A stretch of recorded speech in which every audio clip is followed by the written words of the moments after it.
Bab 63. Sedangkan di rumah sakit, Bram membantu membereskan barang-barang Bunga karena siang nanti.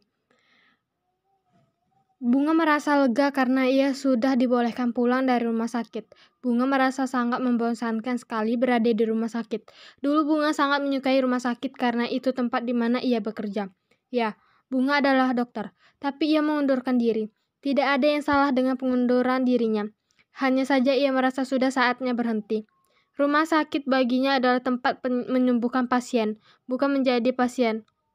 Bunga sudah menolak dibawa rumah sakit, tapi Bram memaksanya.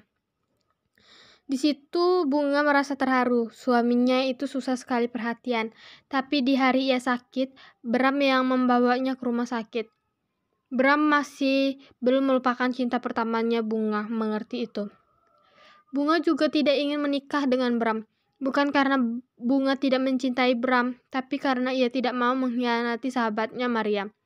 Karena sama-sama mabuk dan bertemu secara kebetulan di klub malam, mereka melakukan cinta satu malam. Dan karena cinta satu malam itu hadirlah Vel. Bunga harus egois antara pengkhianatan sahabatnya atau jika tidak putrinya akan lahir tanpa ayah. Bunga tidak mau, cukup dirinya saja yang hidup tanpa dibesarkan seorang ayah, anaknya jangan. Bunga tahu betul kerasnya hidup tanpa dibesarkan oleh seorang ayah, anaknya jangan sampai seperti itu. Kalau bukan karena kesalahan mereka, Maria dan Bram pasti sudah bahagia sekarang. Mungkin Bunga juga hidup bahagia, walaupun tidak bersama Bram. Tapi walau tidak bisa diubah, kalau bisa Bunga ingin mengatur waktu di mana ia mabuk agar tidak menimbulkan kekacauan di masa depan ini.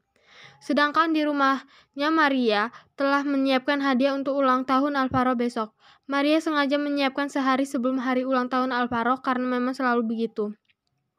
Setelah sudah membungkus kadonya, Maria mengambil tasnya. Ia harus ke apartemen putranya sekarang. Maria tersenyum hangat ketika Diana membukakan pintu untuknya. "Selamat datang, Nyonya." "Terima kasih, Di," jawab Maria berjalan masuk ke dalam kamar Alvaro. Senyum di wajah Maria hilang ketika melihat ada tas yang sama yang ia belikan untuk Stella. Lalu kenapa dia di sini? Alvaro sudah tinggal bersama Clara. Tidak mungkin karena putranya itu bahkan tidak pernah membawa satupun barang wanita ke apartemennya. Lalu apa ini tas Stella? Karena penasaran, Maria memeriksa semua lemari yang ada di kamar Alvaro. Mulutnya menganga lebar ketika menemukan pakaian wanita di sebelah pakaian putranya dan ada jam tangan wanita di sebelah jam tangan Alvaro, dan Maria menemukan barang-barang lainnya seperti pembalut wanita serta masih meja rias khusus di kamar Alvaro. Sudah jelas itu semua bukan milik Clara. Karena Maria kenal betul barang-barang apa yang digunakan Clara. Dengan tergesa-gesa Maria keluar dari kamar Alvaro untuk menanyakan semuanya pada Diana. "Katakan, siapa wanita yang tinggal bersama Alvaro? Kenapa ada banyak sekali barang-barang milik wanita di kamarnya?" Tanyanya membuat Diana mengerutkan kening. "Kenapa Nyonya tidak tahu kalau tuannya sudah menikah?" "Semua itu milik Nyonya Stella," jawab Diana, membuat udara di sekitar Maria mendadak lenyap. "Nyonya Stella?" tanya Maria, membuat Diana menganggukkan kepalanya.